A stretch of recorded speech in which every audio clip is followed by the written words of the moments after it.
By the time I was in the 4th grade, I loved an adult movie called Inside Seika. Seika is not a country.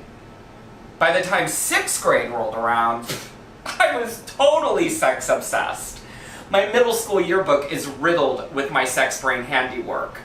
Boy on boy rape fantasies, interracial anal daydreams, girls using the school payphone to call 976 dick, more hardcore guy on guy action, steamy lesbian dance parties, and scorned gay lovers. I had more issues than National Geographic.